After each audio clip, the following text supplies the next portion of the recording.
When I walked into the living room, it was as if I was invisible to them, they just ignored me. Laughing and watching TV, my daughter Marcia suddenly turned around and said, "Wow. You're here?" I totally didn't notice. "You're just like a ghost." Marcia, chuckling, aimed her mobile phone at me. Seconds later, the sound of the shutter confirmed she had taken my picture. "Dad, I got a ghost photo." Indeed. It came out really well. Cedric, my husband, remarked with a half smile as he looked my way. "Hey, ghost, say something." "Ghosts can't speak, you know." "That's true." They both got a kick out of making fun of me. After their laughter subsided, Cedric gave me a cold look. "You really are a buzzkill. Just disappear, you're in the way." Echoing Cedric's harsh words, Marcia joined in. "Yeah. Disappear quickly." By then, I was beyond feeling sad or angry. It all just seemed so absurd, I began to laugh. As I laughed, shaking my shoulders, they looked at me with pure disgust. "What's so funny that you're laughing alone? It's weird. Can't you just go somewhere else?" Facing their scorn, I said with a smile, "Fine. I'll disappear as you wish." My name is Olivia. I'm a 47-year-old office worker. Living with me are my husband Cedric, who is 3 years my junior, and our high school daughter, Marcia. They both lively and cheerful, but I've always been the opposite within our family, inherently shy. Moreover, my body is abnormally thin and frail for an adult woman, due to a certain illness. This combination of being overly shy and too thin has made me disliked by them for years. Cedric had nothing to say about my personality or body shape until Marcia was born. He was kind and passionate about his work, but once Marcia became aware, he began to dislike me and joined in insulting me. Whenever I come near Cedric and Marcia, "You're too skinny, it's disgusting. Like a skeleton. So gloomy." They hurl such awful insults at me every chance they get. It seems they don't think of me as family. Just a stranger living with them. Or maybe something less than a stranger. I used to be brighter and closer to a standard weight, but the reason I became as I am today goes back 30 years. Now, I'm introverted and struggle to express my emotions, but back in my school days, I had a decent number of friends and led a fulfilling life. My personality changed during my junior year, after a certain event. It happened when I was 17, the same age Marcia is now. Back then, I hit it off with a boy in my class because we enjoyed talking. His name was Polly. We were seated next to each other, which quickly closed the distance between us. Polly was bright and athletic, a popular figure in our class. While we enjoyed chatting, other classmates would tease, asking, "Are you two dating?" Still, I don't know if he ever had romantic feelings for me. But I liked Polly. Even if he didn't think anything special of me, I wanted to confess my feelings before graduating high school. At that time, I valued the moments of fun conversations with Polly more than a confession. However, being close with Polly, the class favorite, apparently made me the target of other girls' jealousy. Though nothing direct happened, I gradually started to be avoided by the girls in my class. Friends I thought I had began ignoring me, leading to my isolation at school. Since then, I became afraid to get close to the opposite sex and lost confidence in myself. This is how I became the introvert I am today. Polly's attitude towards me changed completely, and even when I mustered the courage to speak to him, I got no response. One day after school, I accidentally overheard Polly talking with friends. "Dude, you used to be so close to her, but you hardly talk now. What happened?" "Well, she suddenly became so gloomy, you know? Just felt bad vibes." I thought talking to her would bring me down too. True, she's become pretty invisible and left out. Hearing them talk behind my back was a shock. Depressed, I eventually developed an eating disorder, unable to eat. I lost nearly 10 kilos in 3 months, becoming even more emaciated. Gradually, my parents also started to keep only the necessary minimum interaction with me. I think they were at a loss with what to do with me. I tried not to burden my parents and lived as quietly as possible. The rest of my high school life was miserable. Somehow, I managed to get into college, and with no friends or romantic relationships, I graduated from high school. Since commuting from my parents' house to college would take over 2 hours one way, and our relationship was strained, I took this as an opportunity to move out and start living on my own. I hoped that changing environments would help me recover, but college, with even more people than high school, was not a comfortable place. With my inability to engage in conversations, no one really took the initiative to talk to me. I spent a lonely 4 years in college, then became a working adult. For my job, I chose a place even further away from my hometown. Since moving out, I only visit home 2 or 3 times a year.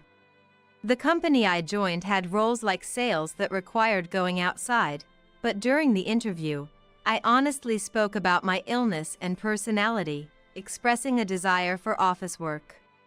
The company respected my wishes and made various accommodations for me. I have always had a high concentration level and am good at office tasks.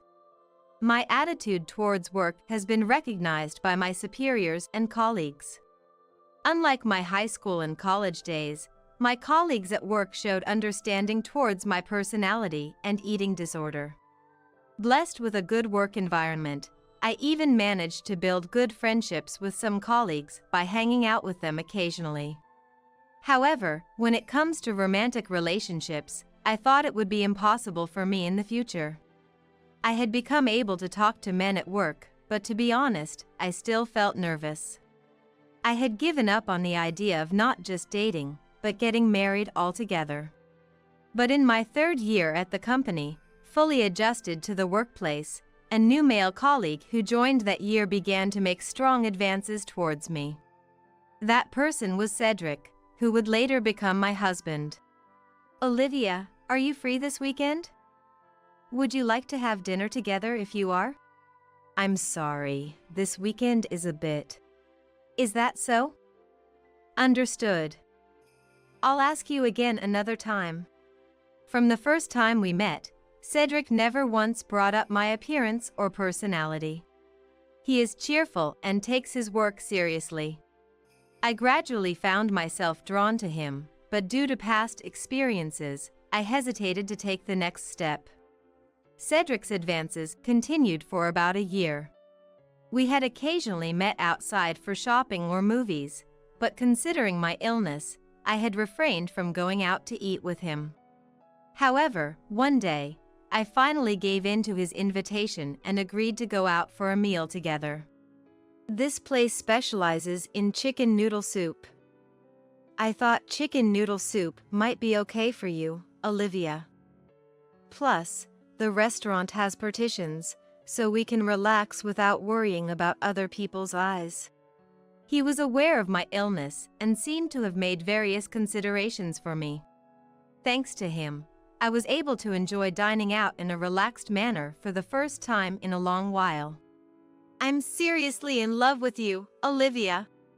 On the way back from the meal, Cedric said to me with a serious expression, "What do you like about me?"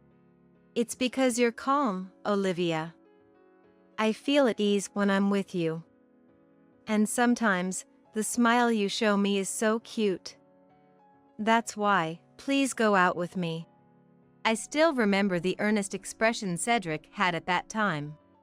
As he bowed deeply in front of me, I couldn't help but laugh. After that, we became a couple and, after dating for several years, got married when I was 29. And Cedric was 26. Our married life was smooth, And at 30, when my health was improving, I gave birth to our daughter Marcia. Cedric was overjoyed at Marcia's birth, but for some reason, he switched to part-time work shortly after I returned from maternity leave. What happened all of a sudden? Now that Olivia is back at work, I'll take care of Marcia. Leave the housework to me too, Cedric said with a smile, leaving me bewildered. I wasn't informed about his decision to work part-time. But what about the salary? Marcia has been born, and we'll need a lot of money from now on, won't we? If you work hard, that's all we need. That was the first time I felt a sense of distrust towards him. But with my personality, I couldn't argue strongly. Though Cedric declared he would do the housework, he had never done it before. Returning to work after maternity leave was tough, and I was anxious as I couldn't stay late for overtime. Still, he seemed to manage the housework somehow. When I came home tired from work, he would sometimes have dinner ready for me. He was particularly proactive in childcare, gladly taking on the task of dropping off and picking up Marcia from kindergarten. Even after his part-time work ended, he always left work on time to spend time with her. While I stayed late at work to save a little more for her future, my time with my family was limited. Cedric, when alone with Marcia, seemed happier than when he was with me. He would show her the full smiles he never showed me, even during our dating or early marriage. I should probably see it as endearing, but I felt somewhat left out and lonely. Despite my frequent overtime, our financial situation became tighter than before Marcia was born. Though we received child benefits, they weren't enough to cover everything. I needed to prepare for her upcoming school enrollment expenses. However, Cedric seemed not to care at all about our living expenses. He kept buying Marcia lots of toys and clothes, and when I asked him to cut back a little, "It's for her sake," he would retort, hardly listening to what I had to say. As for living expenses, I had no choice but to slowly dip into my savings. This situation continued for several years, and when Marcia started elementary school, she suddenly said to me, "I hate you." Upon returning home one day, Marcia takes after Cedric both in looks and personality. She's bright and outspoken about her feelings. "Why?" I asked, and she replied with a look of disgust. "Because you're so skinny, you look like a skeleton." The shock of being ridiculed for my appearance was greater than my confusion, and I ended up getting angry at her. "How can you say such a thing?" When I scolded her, Cedric rushed over. There, Marcia, it must have been scary. What are you yelling for? She's just telling the truth." Instead of scolding her, he gently embraced her as she began to cry and blamed me, saying, "It's your fault." Cedric apparently already knew what had happened at school that day. It was her class observation day. We both attended, but now that I think about it, she seemed down since we returned home. What Cedric told me was appalling. After the class observation, Marcia was laughed at by her school friends, saying, "Marcia's mom looks like a ghost. She's disgustingly skinny." "How would you feel if she starts being ignored at school because of you?" While hugging Marcia, Cedric scolded me. From that day on, Marcia's attitude towards me changed. Bright and active Marcia, resembling Cedric, and I, inherently shy, probably never really got along to begin with. As she grew older, she began to criticize my physique and personality more specifically. "I don't want to walk outside with you," she said. Cedric told me, "Don't come to school events or parent-teacher meetings anymore."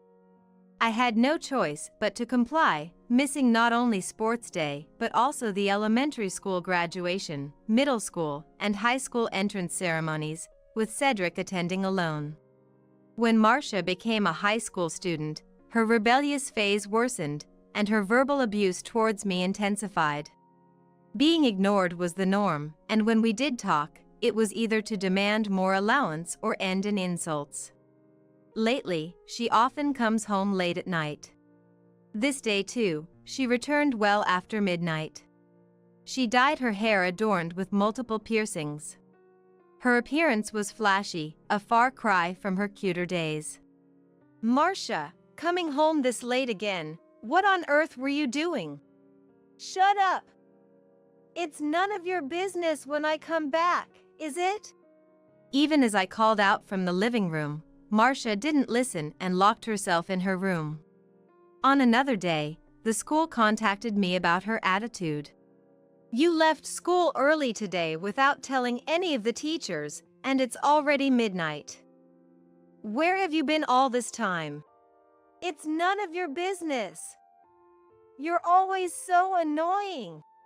I've tried to have discussions with her numerous times.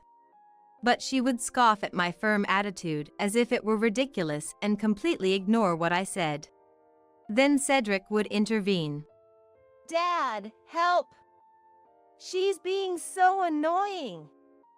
I've been asking for more allowance lately, but she's not listening at all. Don't bother with her, Marcia.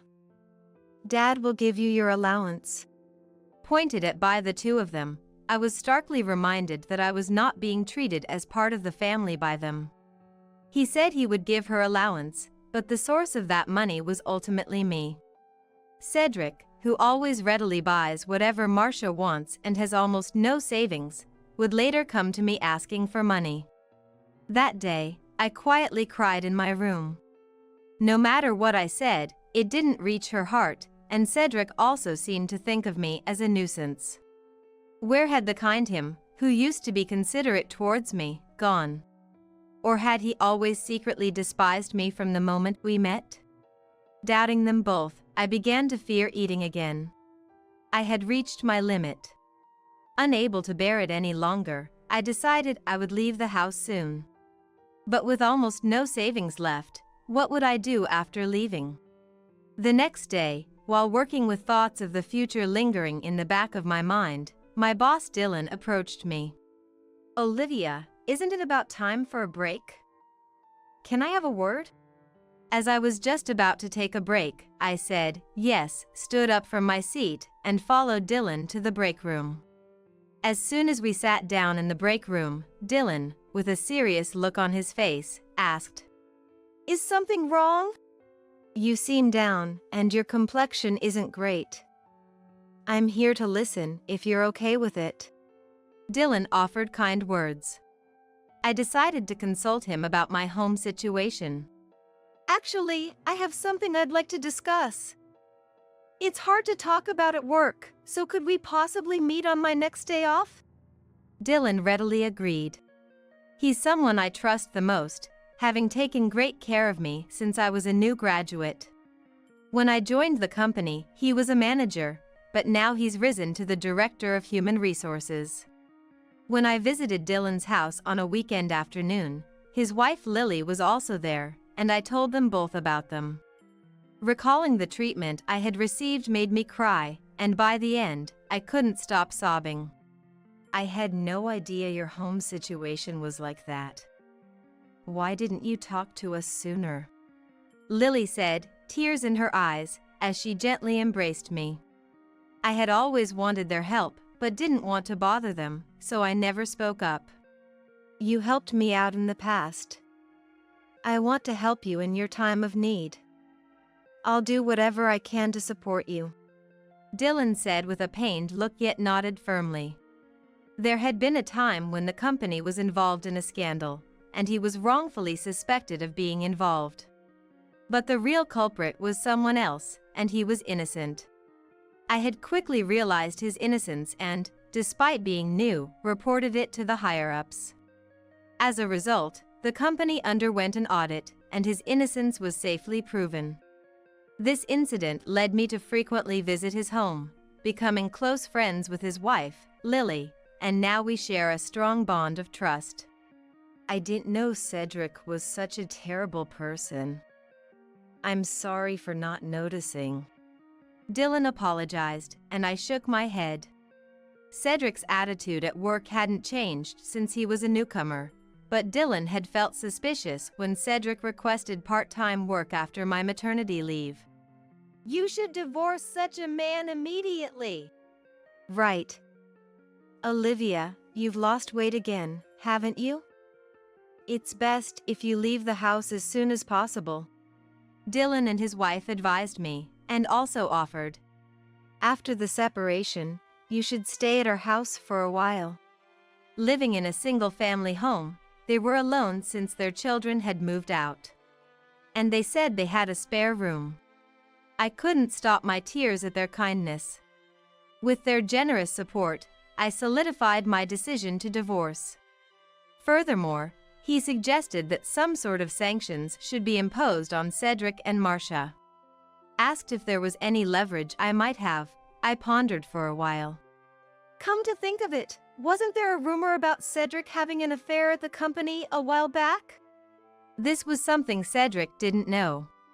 Indeed, there were rumors of him having an affair with someone from the company.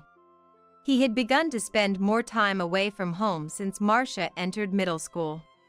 He often went out on weekends and didn't return until the next day, a pattern that continues today. Furthermore, Marcia often came home late at night. She frequently skipped school to go somewhere, and I had always been curious about what she was doing and where she was. At Dylan's suggestion, I hired a detective to investigate their actions. Thoroughly investigated by the detective, we first obtained several pieces of evidence of Cedric's affair. The affair partner was indeed a colleague, a woman in her late 20s. Photos of them entering her home hand in hand and leaving a hotel together. I now have undeniable proof in my hands. Learning of the affair didn't shock me. Instead, I realized my feelings for Cedric had cooled. The investigation also revealed Marcia's behavior outside school, showing she only attended school about 12 days a month and was hanging out with bad company every night until late. Realizing she was beyond my control, I secretly started preparations for her transfer to a strict school in the countryside without her knowing. The school had a dormitory, and students couldn't leave without submitting a leave request, even on holidays. Students with issues were not allowed to submit such requests. I also got a referral from Dylan to a lawyer to prepare for the divorce and compensation claims. Exactly 1 month after consulting the Dylans, I returned home from the lawyer's office to find Cedric and Marcia unusually at home. When I entered the living room, they ignored me as if I were invisible, laughing and watching TV. Suddenly, Marcia turned around. Wow! You were here? I totally didn't notice. Always like a ghost. Laughing, Marcia pointed her mobile phone at me. A few seconds later, the sound of the shutter confirmed she had taken a picture. Dad, look! I got a ghost picture. Wow! Really? It's a good shot, Cedric said with a faint smile, looking at me. Hey, ghost. Say something. Ghosts can't talk, you know. That's true. The two of them enjoyed making fun of me. After a good laugh, Cedric looked at me with cold eyes. You're really a downer. Get lost, you're annoying. Joining in Cedric's insult, Marcia also said, Disappear quickly. I no longer felt sad or angry.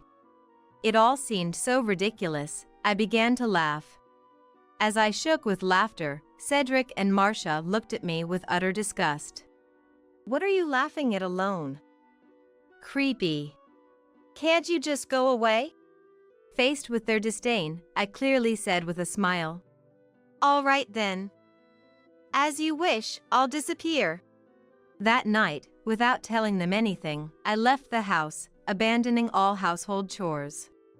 While consulting with the lawyer about the divorce and compensation, I also slowly proceeded with the moving preparations. And today, finally, all the preparations were complete. After leaving, I took advantage of the generosity of Dylan and his wife to stay with them temporarily and immediately contacted Marcia's school. Reporting all of her problematic behaviors resulted in her being expelled. However, not wanting to be a dropout, we arranged for her to transfer to a strict school with a dormitory, which I had prepared as a relief measure. Marcia reluctantly agreed when I said, "Then, stay a dropout. She will have to undergo strict discipline at the new school, which might reform her from the ground up. If Marcia returns without reforming, I plan to truly cut ties with her." Later, Cedric, furious about her sudden transfer, called me. "What have you done?" "Marcia was crying, you know? It's okay for her to cry once in a while. I've been crying alone for over 10 years. I replied calmly and immediately brought up the divorce. When I mentioned that I had evidence of his affair, Cedric remained silent, unable to retort. The next day, with Dylan accompanying me, I met Cedric directly and presented him with the divorce papers along with the evidence of his affair. "You'll be paying a substantial amount in compensation. Not just for the affair, but also for the mental anguish you've caused me all these years." With Dylan present, Cedric couldn't respond strongly and merely grimaced in frustration. After the divorce was finalized, Cedric, having almost no savings, had to borrow money to pay me the compensation. I also demanded compensation from his affair partner. Thanks to Dylan's arrangements, he was demoted at work and transferred to a different region. The affair partner was also moved to a completely different location. Since the expenses related to the divorce exceeded my savings, I sold the house where our family lived, using the profits to cover the costs. I had no sad feelings about letting go of the house, as there were hardly any good memories associated with it. Afterward, I rented a room close to my workplace. My life now is peaceful, with occasional visits from Dylan and his wife or my colleagues from work, making for a joyful existence. Most importantly, everything I eat tastes delicious. That, more than anything, signifies my happiness.